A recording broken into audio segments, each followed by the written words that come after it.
Selamat berjumpa perdana di podcast Voice of B2SA.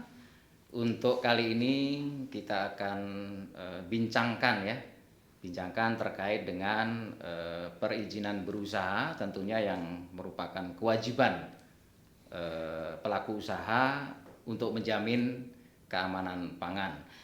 Nah, pada tayang perdana ini kita hadirkan Bapak Aprianto Dwi Nugroho. Beliau ini adalah pemerhati pangan dan sekaligus sebagai fungsional pengawas mutu hasil pertanian dan sudah malang melintang tentunya terkait dengan keamanan pangan. Selamat pagi Pak Aprianto. Selamat pagi Pak Bambang.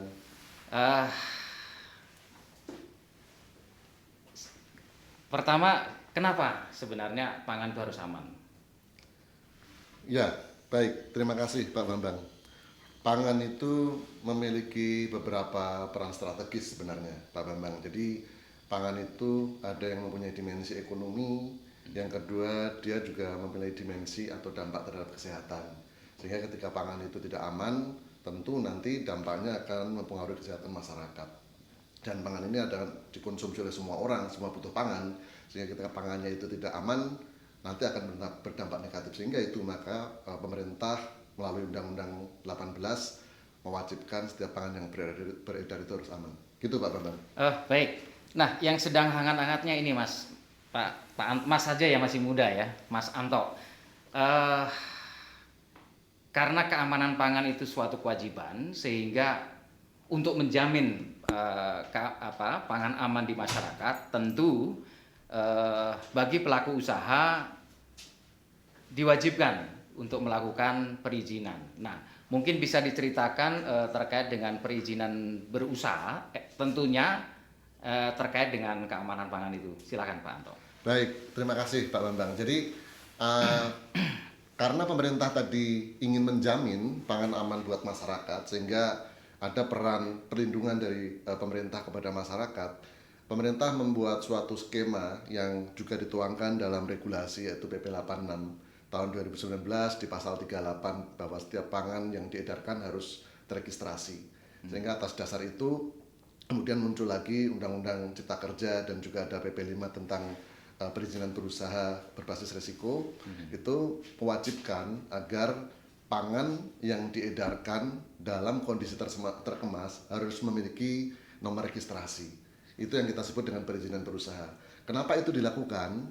Karena sebelum diedarkan, pemerintah ingin menjamin bahwa pangan yang dilempar ke pasar atau yang diedarkan itu memiliki jaminan. Jaminan tadi adalah nomor pendaftaran tadi atau nomor registrasi tadi. Sehingga dengan demikian maka yang diberikan nomor oleh pemerintah tadi akan dapat dikenali oleh siapapun, sehingga bahwa ini ada jaminan dari pemerintah bahwa pangan itu aman. Itulah yang kita sebut dengan perizinan. Ya, nanti juga fungsi lainnya bahwa dengan ada nomor itu kita bisa menelusur siapa sih yang memproduksi, bahannya dari mana, di mana tempat produksinya. Itu sangat penting. Kalau nanti ada sesuatu dengan pangan tersebut, kita mempunyai instrumen untuk itu. Oke. Apakah itu semua berlaku untuk semua pangan? Artinya hanya yang dikemas saja, atau karena memang pangan segar itu sangat kompleks ya, beda dengan pangan olahan, sehingga pasti ada kendala-kendala di sana. Nah, ini mohon bisa dijelaskan, apakah itu hanya segmentasi produk tertentu saja atau perlakuan tertentu saja, atau memang seluruh pangan? Ya, gini Pak Bambang. Jadi memang ada jenis-jenis peredaran pangan itu yang karena tipikalnya tidak semua dikemas. Jadi ada pangan yang memang dijual dengan sistem curah. Ada yang pangan itu memang dijual dalam kondisi terkemas. Jadi memang perizinan tadi atau nomor izin edar tadi memang diwajibkan untuk yang terkemas. Oh, hanya dikemas saja. Ya, betul. Baik. Jadi kalau yang tidak dikemas dikecualikan gitu. Baik. Kemudian ini Pak Anto, terkadang kan kita melihat banyak pelaku usaha yang katakanlah tidak banyak mempunyai modal. Artinya yang kita bidik ini adalah pelaku usaha yang mikro dan juga kecil. Nah, bagaimana kiat-kiat kita untuk menyampaikan kewajiban ini pada mereka, dan tentu apakah ada perlakuan khusus dari pemerintah? Tentu kalau dipersyaratkan, kemudian apalagi dengan packing, mendaftarkan, registrasi perlu ada uji dan lain sebagainya, itu perlu biaya. Nah ini apa ada fasilitas khusus atau apa terkait dengan usaha mikro kecil itu? Ya, baik. Adanya Undang-Undang Cipta Kerja dan juga PP 5 itu sebenarnya memang arahan langsung dari Pak Presiden kepada semua kementerian atau lembaga untuk dalam poinnya adalah mempercepat yang disebut perizinan tadi. Perizinan itu jangan lama dan juga jangan mahal. Sebenarnya kuncinya itu. Apalagi pemerintah juga sangat concern terhadap tadi usaha mikro kecil tadi, agar ekonomi masyarakat yang memang mayoritas itu dari usaha kecil itu dapat semakin bergerak. Jadi tadi Pak Bambang menyampaikan apakah ada perlakuan khusus. Betul, memang ada.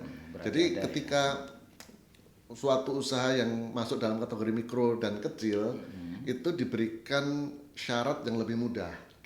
Dan sebenarnya dengan adanya perizinan berusaha dan melalui PP 5 ini kita ingin merubah image sebenarnya Pak Bambang. Image-nya itu dari perizinan yang lama itu menjadi perizinan yang cepat dan murah gitu. Sebenarnya ini yang sedang kita bangun nih. Makanya kita perlu terus suarakan, kita perlu sosialisasikan bahwa untuk izin itu saat ini sangat cepat dan sangat mudah, dan saat ini masih perizinan di bidang pangan skala asal tumbuhan itu masih gratis. Masih gratis. Jadi tanpa biaya berarti. Tanpa biaya. Jadi ini yang masih perlu kita dorong sehingga agar dua sisi tadi, kewajiban pelaku usaha dalam memberikan jaminan kepada masyarakat, pemerintah dalam melakukan pengaturan itu juga bisa seimbang, bisa berjalan secara seiring tadi. Oke, baik Pak Anto, cukup menggembirakan sebenarnya ya. Jadi ada pembelaan terhadap usaha mikro kecil tentunya dari pemerintah. Nah, kemudian segmentasi yang satunya lagi. Jadi kita ketahui bersama bahwa banyak juga pelaku usaha kita yang cukup besar tentunya. Pasti mereka akan berupaya untuk bagaimana persyaratan itu diminimalisir, bahkan kalau bisa gratis. Nah, mungkin bisa disampaikan atau dijelaskan terkait ya mungkin apabila ada perlakuan penegakan hukum dan lain sebagainya di usaha di atasnya mikro kecil, artinya usaha besar, pasti ada sanksi dan lain sebagainya, karena bagaimanapun ini akan menjadikan mereka itu bisa mau untuk melaksanakan sehingga pangan yang tersedia di peredaran itu aman. Ya, jadi tadi kalau terkait dengan katakanlah sanksi dan lain-lainnya, tentu saya ingin sedikit memflashback kembali yang terkait perizinan tadi. Tadi Pak Bambang sudah menyampaikan adanya perizinan yang berlaku untuk mikro dan kecil ya. Tetapi sebenarnya ada segmen lain yang tadi Pak Bambang sampaikan. Kita bagi sebenarnya perizinan itu Pak Bambang. Jadi perizinan itu ada yang dia berlaku untuk pangan yang diimpor, dia ada yang berlaku untuk perusahaan yang menengah dan besar, dan tadi perizinan yang untuk mikro dan kecil. Dan itu mempunyai segmentasi ataupun kategori pelaku usaha yang berbeda-beda tentu.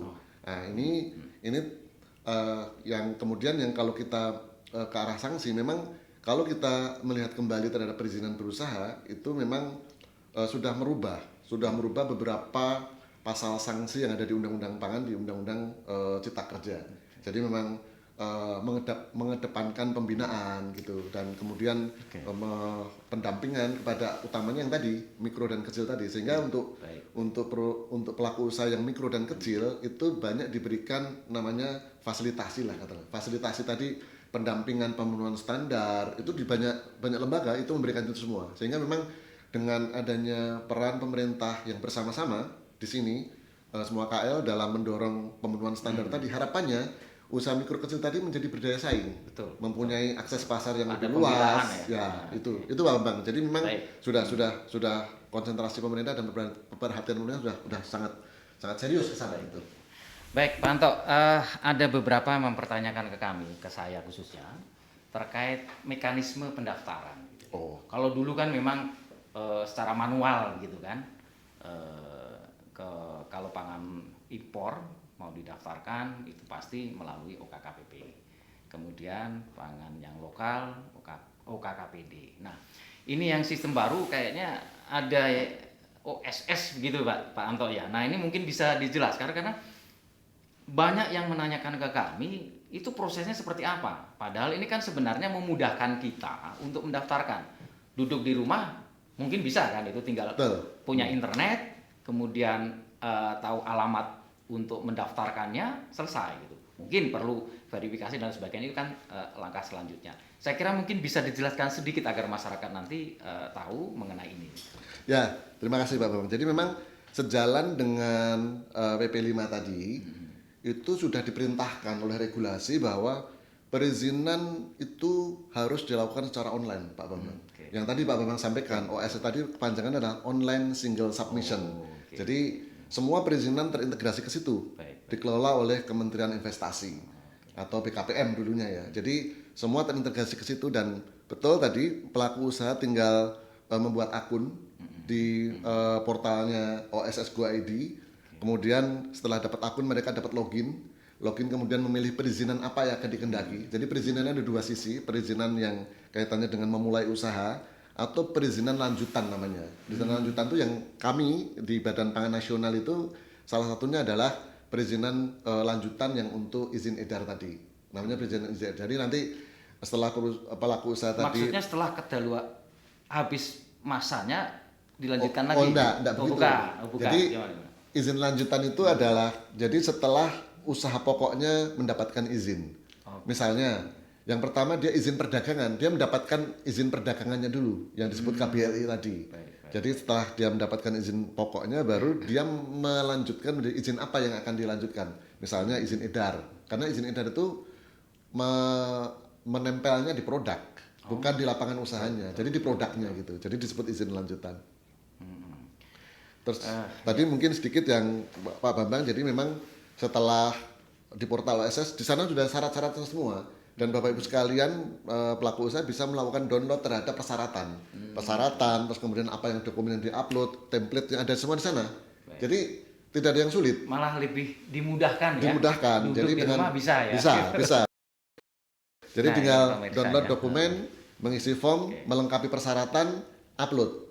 Dan sebenarnya secara ketentuan kalau persyaratan itu semua lengkap itu harus terbit dalam kurun waktu 14 hari.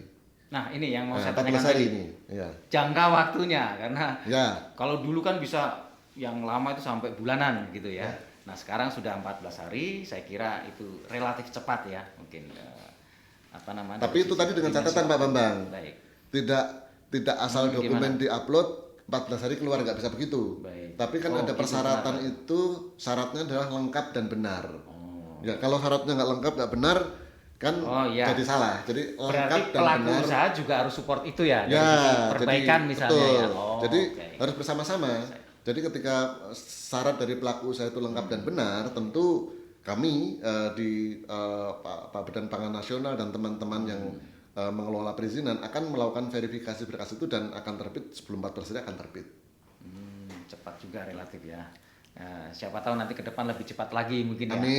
Amin. Baik Pak Anto, saya kira terkait obrolan kita pada hari ini kita cukupkan sekian. Mungkin ada beberapa hal yang perlu kita tarik kesimpulannya. Yang pertama tentu sebenarnya perizinan berusaha ini tidak menyulitkan kita, tetapi justru malah apalagi segmentasi di usaha kecil menengah, mikro kecil maksud saya, dan juga kaitannya dalam menyediakan pangan aman di masyarakat. Demikian tadi dari Pak Aprianto dan dari podcast Voice of BDOSA pada tayang perdana ini, dan selamat berjumpa di lain kesempatan dan adios. Selamat siang.